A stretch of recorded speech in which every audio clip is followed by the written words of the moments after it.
நிர்வாகிகளே, சங்கவையிலுடைய அனைத்து இயக்கங்களுடைய தலைவர்களே, அனைத்து கட்சியுடைய பிரதிநிதிகளே மற்றும் வியாபாரி சங்கத்தினர் வந்திருக்கக்கூடியவர்களே, முன்னாள் வேலைவாய்ப்புடைய ஐயா அதிகாரி அவர்களே, உங்கள் அனைவருக்கும் திராவிட முன்னேற்ற கழகத்தின் சார்பாக எங்களுடைய மாலை வணக்கத்தை தெரிவித்துக் கொள்கின்றோம்.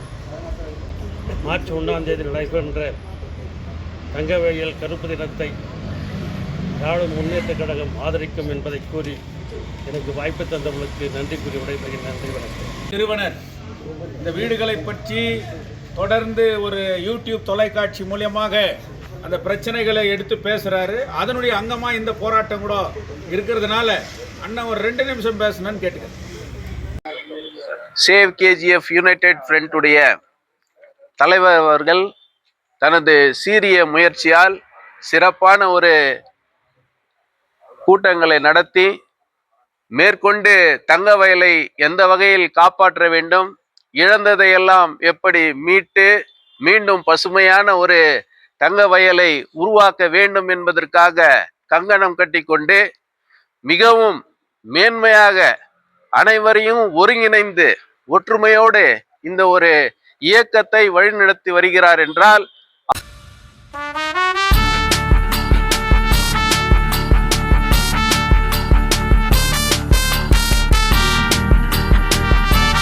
அவர் உண்மையிலேயே இளம் புரட்சியாளர் என்று கூட சொல்லலாம். அந்த அளவிற்கு மிகவும் சொல்ல போனால் சகிப்புத்தன்மையும் மனித நேயமும் கொண்ட பெருமைக்குரிய தோழர் ஜோதிபாசு ஐயா அவர்களை வணங்கி இந்த ஒரு கருப்பு தின போராட்டம் எதற்காக என்பதை அனைவரும் விளக்கி சொல்லியிருக்கிறார்கள். அவர் என்னை அறிமுகப்படுத்துகின்ற பொழுது ஓம் டிவி என்ற ஒரு சோசியல் மீடியாவை ஆரம்பித்ததே தங்கச் சுரங்க பகுதியிலே வசிக்கக்கூடிய அனைவருக்கும் வசிப்போருக்கே வீடுகளை சொந்தமாக்க வேண்டும் என்கின்ற ஒரு அடிப்படை கோரிக்கையை வைத்துதான் கேஜிஎஃப் ஹோம் டிவியை நாம் ஆரம்பித்தோம். அதற்கு பேராதரவு கிடைத்தது. அதன் மூலம் நாம் மத்திய மாநில அரசுகளிடம் மனுக்களை கொடுத்து அங்கிருந்து நாம் பதிலை கூட பெற்றிருக்கிறோம்.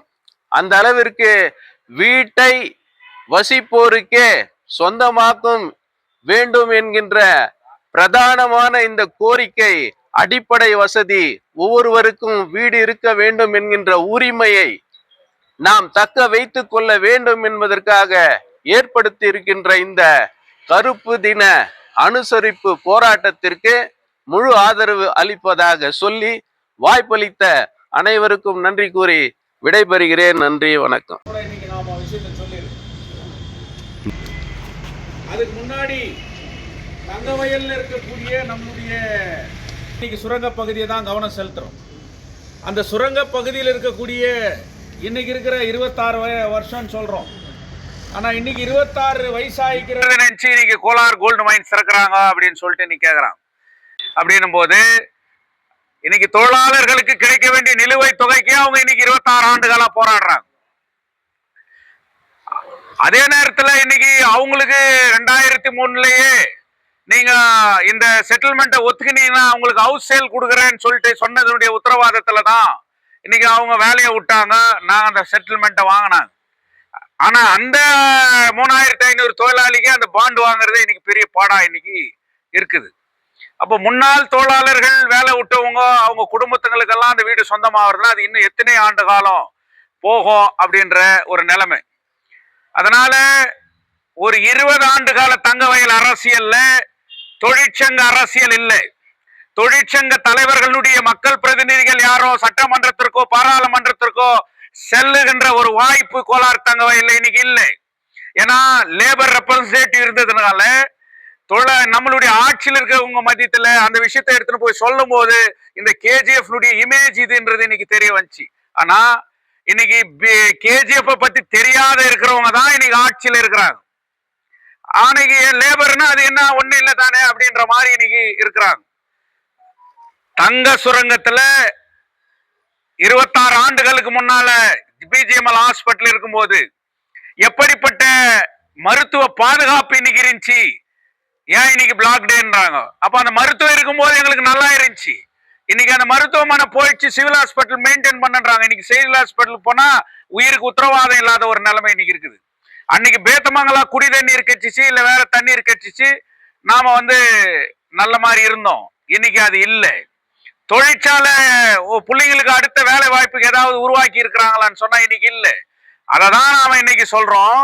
தங்கவயல் இளைஞர்கள் மத்தியில உன்னுடைய அப்பா, உன்னுடைய பாட்டன், முப்பாட்டனுடைய வரலாறை நீ புரிந்து கொள்ள வேண்டும். ஏன்னா அவன் இன்னைக்கு வெளியே வரணும். அவன் வெளியே வந்தாதான் இந்த ஊர்ல ஒரு மிகப்பெரிய ஒரு மாற்றம், ஒரு கிளர்ச்சி, போராட்ட உணர்வுகள் வரும். அதனாலதான் சேவ் கேஜிஎஃப் ஏன் பண்ணோம்னா, நம்ம ஒரு கொடியின் கீழே ஒன்னா சேர்ந்து கொடியை பிடிச்சி நாம பண்ணும்போது கூட மனஸ்தாபங்கள், கருத்து வேறுபாடுகள் வரும். அப்படி அவங்க 4 கோடி எக்ஸ்ட்ரா புடிச்சுக்கிறாங்க, நாம 10 கோடி எக்ஸ்ட்ரா புடிச்சுக்கிறோம். அவங்க பேனர் பெருசா வச்சுக்கிறாங்க, நாம பேனர் சின்னதா வச்சிட்டோம். அவங்களுக்கு இம்பார்ட்டன்ஸ் ஃபர்ஸ்ட்ல கூப்பிட்டாங்க, நம்மள லாஸ்ட்ல கூப்பிட்டாங்க. இப்படிப்பட்ட பிளவுகள் அரசியல் கட்சிகளை முன்னிலைப்படுத்தி அடையாளப்படுத்துகின்ற போது அது வரும். கழகம் ஊற்றவங்க கூட ஈஸியா சொல்லுவான், இல்ல அவங்களுக்கு முக்கியத்துவம் கொடுத்தாங்க, உங்களை விட்டாங்க பாருன்னு அழகா சொல்லிடுவான். அந்த ஒற்றுமை சீர்குலைவை தான் பயன்படுத்தி இன்னைக்கு தங்கவயலுடைய வரலாறு இன்னைக்கு சீர்குலைக்கப்பட்டுச்சு. அதனாலதான் சேவ் கேஜிஎஃப் ஒரு சிந்தனையை நாம கொண்டு வந்தோம். பலருக்கு இன்னும் புரியல ஏன் இந்த சேவ் கேஜிஎஃப்னு சொல்லிட்டு. ஒவ்வொரு கருத்து, எல்லா கருத்துக்களையும் ஒரே கருத்தா கொண்டு வந்து நம்மளுடைய சப்ஜெக்ட எதுக்காக நாம முன்ன நிக்கிறோன்றதை மட்டும் முன்ன ஐடென்டிஃபை பண்ணி நாம முன்ன கொண்டு போகணுன்றது என்ன தவிர வேற ஒரு அரசியல் இதுல இல்ல. அதனுடைய நோக்கமா நாம இன்னைக்கு கையெழுத்து இயக்கத்தை பண்றோம். அதுக்கான ஏன் அந்த கையெழுத்து இயக்கணும் போது கையெழுத்து இயக்கத்தினால சால்வ் ஆயிடுமா அப்படின்ற கேள்விகள் இன்னைக்கு வருது. ஆனா கையெழுத்து இயக்கத்தினால பலருக்கு ஒரு விழிப்புணர்வை ஏற்படுத்த முடியும், ஒரு ஒற்றுமை ஏற்படுத்த முடியும் அப்படின்ற நோக்கத்தாலதான் இன்னைக்கு கையெழுத்து இயக்கத்தை நாம இன்னைக்கு முன்னெடுத்து நடத்துறோம். அதனால தங்க சுரங்க தொழிலாளர்களுடைய பிரச்சனை ஒரு வலுவான ஒற்றுமை மிக்க, உணர்வு மிக்க தங்கவயல் பகுதிகளில் இருந்து வெகுண்டெழ வேண்டிய ஒரு தருணம் வந்திருக்கிறது. அந்த தருணத்தை தான் இந்த 26ல ஆண்டுல அந்த சேவ் கேஜிஎஃப் ஒரு முயற்சி செய்து, அந்த முயற்சிக்கு நாங்க எல்லா பக்கத்திலையும் இன்னைக்கு அணுகி இருக்கிறோம். போலீஸ் ஏத்துக்குது அப்படின்னு சொன்னா சேவ் கேஜிஎஃப் கான்செப்ட் என்னன்றதை இன்னைக்கு போலீஸ் துறை, இப்ப நான் டிஎஸ்பி கிட்ட பேசுறேன், ನಾವು ಪರ್ಮಿಷನ್ ಕೊಟ್ಟಿದ್ದೇವೆ, ಬೇರೆ ಬೇರೆ ಇನ್ಫಾರ್ಮೇಶನ್ ಪೊಲೀಸ್ ಸ್ಟೇಷನ್ಗೆ ಕೊಟ್ಟಿದ್ದೇವೆ, ನೀವು ಮಾಡಿ அப்படின்றது இன்ஃபர்மேஷன். அப்ப இது நாம ஆட்சி பாக்குறோம். என்னன்னா இது கருப்பு கொடி கட்டுறோம். கருப்பு கொடிக்கு 1000 கருத்துக்கள் இருக்கிறது. கருப்பு கொடிக்கும் சிவப்பு கொடிக்கு 1000 கருத்துக்கள் இருக்கிறது. ஆனால் இன்றைக்கு சிவப்பு கொடியை தூக்குவதை விட கருப்பு கொடியை தூக்குகின்ற தருணம் இன்றைக்கு இருக்கிறது என்பதை நாம உணரணும். ஏன்னா இருண்ட வாழ்க்கை வாழ்ந்துன்னு இருக்கிறோம். இந்த இருண்ட வாழ்க்கை ஏன், எதற்கு என்கின்ற நோக்கத்தை தெளிவுபடுத்தினால்தான் மாற்ற கொடிகளுக்கு இங்க உயிர் ஓட்டம் இருக்கும் என்பதனாலதான் இந்த நிகழ்ச்சி நடத்தப்படுறோம். இது அள்ளிக்கடகிட்ட இருந்து, ஏன்னா பாரம்பரியம் மிக்க ஒரு பகுதி. ஆனா அங்க பாத்தீங்கன்னாக்கா அந்த ஒரு எனக்கு என்னன்னா இந்த நான்-மைனிங் ஏரியால நண்டிடூர்ல இருக்கிற விழிப்புணர்வு, கெனடிஸ்ல இருக்கிற விழிப்புணர்வு, சாம்பியன் பகுதியில இருக்கிற விழிப்புணர்வு மைசூர் மைன்ஸ்ல இன்னைக்கு இல்ல அப்படின்னும் போது அதை தட்டி எழுப்ப வேண்டிய வேலை கூட நம்மளுக்கு இருக்குதுன்றதுனாலதான் இன்னைக்கு நாம அந்த அள்ளிக்கடகிட்ட இருந்து அதை பாக்குறோம். பழைய மைனிங்ல 16 வார்டு உள்ள பூந்து நாம இந்த ஊர்வலத்தை கொண்டு வரோம். அந்த ஊர்வலத்தினுடைய நிறைவாக இந்த நகரத்தினுடைய தலைநகரமாக இருக்கக்கூடிய காந்தி சர்க்கிள் அதை நிறைவு செய்யறோம். காந்தி சர்க்கிள்ல ஸ்பீக்கர் செட்டுக்கு அனுமதி இருக்குது. அங்க முடிவை நாம சரியான நேரத்துல அங்க முடிக்கிறோம். முடிச்சு இதை நிறைவு செய்யறதுக்கான வேலையை நாம இன்னைக்கு செஞ்சிருக்கிறோம். எந்த இடத்துலயும் நாம நின்று அங்கங்க கூட்டத்தை நடத்துறது இல்லை. முக்கியமா நாம ஒரு ரெக்கார்டிங் பண்ணி இருக்கிறோம். எதுக்காக, ஏன் இதை நாம பண்றோம் அப்படின்னு சொல்லிட்டு துவக்கி வைக்கிற இடத்துல நாம பேசுறோம், அந்த பகுதியில பேசுறோம். முக்கியமான பகுதியில நம்ம யாராவது வரவேற்கிறாங்க, அங்க கூடி நின்று ஆதரிக்கிறாங்கன்னும் போது நம்ம யார் வரவேற்கிறார்களோ, யார் ஆதரிக்கிறார்களோ அவருக்கு பேசுவதற்கு நாம் வாய்ப்பு கொடுக்கணும் அப்படின்னு சொல்லி இந்த நேரத்துல மனமோர்ந்து சொல்லுகிறேன், உணர்வுபூர்வமாக சொல்லுகின்றேன். இன்னைக்கு எக்ஸ் எம்ப்ளாயிஸ் அசோசியேஷனுடைய தலைவர்களாக இருக்கக்கூடிய இன்னைக்கு மூர்த்தி அவர்களும் பன்னீர் அவர்களும் அவரோட இருக்கக்கூடிய நம்ம அந்த அண்ணன் பேர் வரல எனக்கு, ஜேவியர் அவர்கள் எல்லாம் இன்னைக்கு வந்திருக்கிறாங்க. அதே மாதிரி இந்த அமைப்புல கூட பிஜிஎம்எல் தொழிலாளர்கள் இன்னைக்கு இருக்கிறாங்க. எங்க மூத்த அவை தலைவராக இருக்கக்கூடிய அண்ணன் திலகராஜ், அதே மாதிரி எங்களுடைய ஆர்கனைசிங் செக்ரட்டரியா இருக்கக்கூடிய தாடி அன்பழகன், எங்களுடைய அசிஸ்டன்ட் செக்ரட்டரியா இருக்கக்கூடிய அண்ணன் பொன் சந்திரசேகர் இன்னைக்கு இந்த பிஜிஎம்எல் தொழிலாளர்களாக இதுலயே அங்கம் வகிக்கு இன்னைக்கு வராங்க. அதனால உங்க முயற்சியால பெரும்பான்மையான தொழிலாளர்கள் கூட இதுல பங்கேற்கிற ஒரு நிகழ்ச்சியா இன்னைக்கு பண்ணோம். 2 வீலர் தான் நம்ம ஊர்வலம் பிக்ஸ் பண்ணியிருக்கிறோம். அந்த 2 வீலர்ல இருந்து அப்படியே ஒரு பகுதியா நாம வந்து சேர்றது, முடிவை நாம நிறைவு செய்யறது அப்படின்னு சொல்லிட்டு இந்த நேரத்துல இதை ஆதரித்து எக்ஸ் எம்ப்ளாயிஸ் அசோசியேஷனுடைய தலைவராக இருக்கக்கூடிய நம்மளுடைய பாசமிகு அண்ணன் மூர்த்தி அவர்கள் இந்த எங்களுடைய இந்த போராட்டத்தை, நம்மளுடைய போராட்டத்தை ஆதரிச்சு அவர் பேசணும்னு கேட்டுக்கிறேன். யுனைடெட் பிரண்ட் தலைவர் மரியாதைக்குரிய சகோதரர் ஜோதிபாஸ் அவர்களே, நிர்வாகத்திலே அங்கீகாரம் கொண்டிருக்க அனைத்து பெரியோர்களே, உங்கள் அனைவருக்கும் எனது மாலை வணக்கத்தை உரித்தாக்கிக் கொள்கிறேன். இந்த போராட்ட உணர்வு தொழிலாளிகள்லாம் வரணும். சாதாரணமாக நம்ம அரசியல் கட்சிகள் எல்லாம் சேர்ந்து தட்டி எழுப்பினா கூட தொழிலாளிகள் இதுக்கு செவிசாக்கலை. காரணம் என்னன்னா, 25 ஆண்டு காலமாக போராடணும். இவர் அவர் மேலே சொல்றாரு, அவர் இவர் மேலே சொல்றாரு. இவ்வளோ போராடி நம்மளுக்கு எந்த ஒரு லாபமும் இல்லையே என்ற ஒரு மனக்கசப்பு தொழிலாளி மத்தியில் இருக்குது. அதை மறந்து இன்னைக்கு தொழிற்சங்கத்துடைய என்னுடன் பணியாற்றிய நிர்வாக கமிட்டியாக இருந்த மறைந்த ராமசாமி அவருடைய குமாரன் மரியாதைக்குரிய ஜோதிபாஸ் அவர்கள் இந்த இயக்கத்தை வந்து கருப்பு தினமாக அனுசரிக்கணும்னு சொல்லிட்டு அனைவரையும் ஒன்று இணைத்து இந்த கூட்டத்திற்கு எல்லாம் நீங்க வரணும், உங்களுடைய ஆலோசனையை சொல்லணும். இந்த அவர் சொன்ன மாதிரி இப்போ இருக்கிற வாலிபர்களுக்கு, தாய்மார்களுக்கு, மற்றவங்களுக்கெல்லாம் எந்த உணர்வும் புரியாது. என்னவோ போராட்டம் பண்றான், என்னவோ போறான்ற ஒரு நினைவு தான் இது தவிர எதுக்காக பண்றான் அப்படின்றது இன்னும் அவங்களுக்கு சரியான அவங்க மத்தியில போய் சேரல. அதை நிரூபிக்கிற வகையில நம்மெல்லாம் ஒன்று சேர்ந்து அனைத்து தொழிலாளர்களும், அனைத்து சுமை தூக்கும் தொழிலாளர்கள் மற்றும் மார்க்கெட்ல இருக்கிற அசோசியேஷன் எல்லாருக்கிட்டையும் போய் நம்ம அணுகி உங்களுடைய பிரச்சனை, நாங்கள் தங்க சுரங்கம் நடக்கும்போது எப்படியெல்லாம் வாழ்ந்த நம்ம இன்னைக்கு தங்க சுரங்கம் முடி 25 ஆண்டுகள் ஆயிடுச்சு. 25 ஆண்டுகள் ஆகி கூட இன்னைக்கு நாங்கள் ஒரு வழக்கு தொடர்ந்தோம். கர்நாடக மாநில உயர்நீதிமன்றத்தில் ஒரு வழக்கு தொடர்ந்தோம். அந்த வழக்கில் மரியாதைக்குரிய பூனாச்சி அவர்கள் வந்து ஒரு தீர்ப்பு வழங்கினார், மகத்தான தீர்ப்பு. அப்போ ஜோதிபாஸ் அவர்கள் எல்லாம் நாங்கள் ஒரு தர்ணா பண்ணும்போது வந்து மிக தெளிவாக பேசினார். அதனுடைய தீர்ப்பு என்னன்னாக்கா 6% வட்டியும் நிலுவைத் தொகையும் கொடுக்கணுன்றது ஒரு தீர்ப்பு. அதே போல தொழிலாளர்களுக்கு வந்து வீடுகள் அவங்களுக்கெல்லாம் சொந்தமாக கொடுக்கணுன்றது, யாரு எஸ்டிபி எம்ப்ளாயிகளுக்கு சொந்தமாக கொடுக்கணும். பாக்கி இருக்கிற தொழிலாளிகளுக்கெல்லாம் அது மேனேஜ்மெண்ட்டும் கவர்மெண்ட்டும் சேர்ந்து பண்ணுன்ற ஒரு நிலைமை வந்தது. அதை எதிர்த்து பிஜேஎம்எல் நிர்வாகம் மேல்முறையீடு செஞ்சோம். நான் பல கூட்டத்தில் கூட சொல்லிக்கிறேன், எங்கள் நிர்வாக கமிட்டியிலும் பேசியிருக்கிறேன். அது மேல்முறையீடு செய்யும் போது அவன் என்ன பண்ணிட்டான், பிஜேஎம்எல் ஆல்ரெடி உங்களுக்கு எல்லாம் கொடுத்துருக்கிறேன். ஜனவரி மாதம் 19ஆம் தேதி ஒரு ஹியரிங் வந்துச்சு. அந்த கூட்டத்தில் டெல்லியிலேருந்து ஒருத்தன் வந்தான், அட்டார்னி ஜெனரல். அவன் சொல்றான், நாங்கள் எல்லா தொழிலாளர்களும் கொடுத்துட்டு கொடுக்க வேண்டிய பாக்கியம் இல்லைன்னு. ஆனால் நாங்கள் அன்னைக்கு இந்த சட்ட மாளிகை, மரியாதைக்குரிய சட்ட மாளிகை இந்த வழக்கில் வெற்றி பெற்றவர். அவர் உடல்நிலை சரியில்லை, அவருக்கு ஏஞ்சி பேசக்கூட முடியல. அந்த சூழலில் அவன் சொல்றான், அந்த மாதிரி உங்களுக்கு எல்லாம் கொடுத்துட்டோம், நீங்க எதுவும் கொடுக்கறது இல்லை.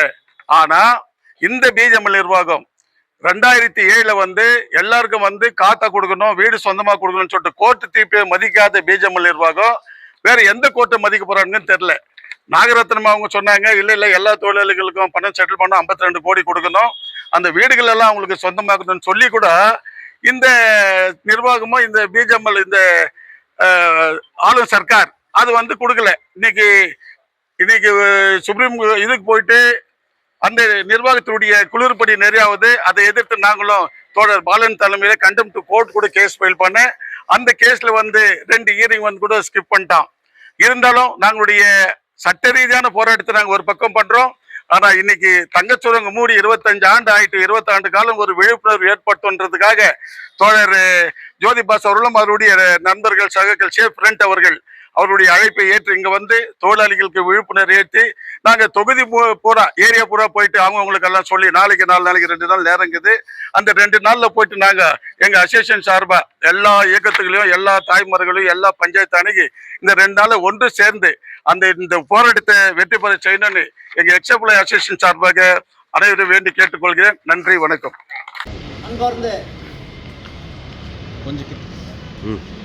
சேவ் கேஜிஎஃப் யுனைடெட் ஃப்ரண்ட் அமைப்பின் முக்கிய ஆலோசனை கூட்டத்திற்கு வருகை தந்திருக்கிற அத்தனை பேரையும் இந்த நேரத்திலே பணிவன்போடு வரவேற்கிறேன்.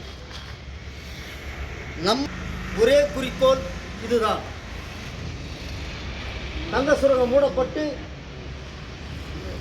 இன்றுடன் 25 ஆண்டுகள் நிறைவடைந்து 26வது ஆண்டுக்கு செல்கிறது. தங்கத்தை பொறுத்த வரைக்கும் தொழிலாளர்கள் சிந்திய ரத்தம், ரணம், உயிர் தியாகங்கள் மாநிலத்தின் இன்னும் வடுவாகவே இருந்து கொண்டிருக்கிறது. தீர்க்கப்படாத பல காரணங்கள் இருக்கிறது. எனவே சேவ் கேஜிஎஃப் என்ற அமைப்பு ஆரம்பிக்கப்பட்ட பிறகு தங்க சுரங்க பிரச்சனை மட்டுமல்ல, பொது வாழ்க்கையின் அனைத்து பிரச்சனைகளிலும் தலையிட்டிருக்கிறது. அதன் பட்டியலை மரியாதைக்குரிய ஐயா கருணாமூர்த்தி அவர்கள் விளக்கிச் சொல்லுவார் என்பதை நிரூபிக்கிற வகையில் அனைத்து அரசியல் கட்சிகளின் கூட்டமைப்பாக, அனைத்து பொதுநல அமைப்புகளின் கூட்டமைப்பாக, அனைத்து தொழிற்சங்கங்களின் கூட்டமைப்பாக இந்த சேவ் கேஜிஎஃப் யுனைடெட் ஃப்ரண்ட் உருவாகியிருக்கிறது. ஜெயராஜ் சாரும், மதிவான சாரும், எரிராஜ் சாரும், கருணாமூர்த்தி சாரும் உள்ளிட்டவர்கள்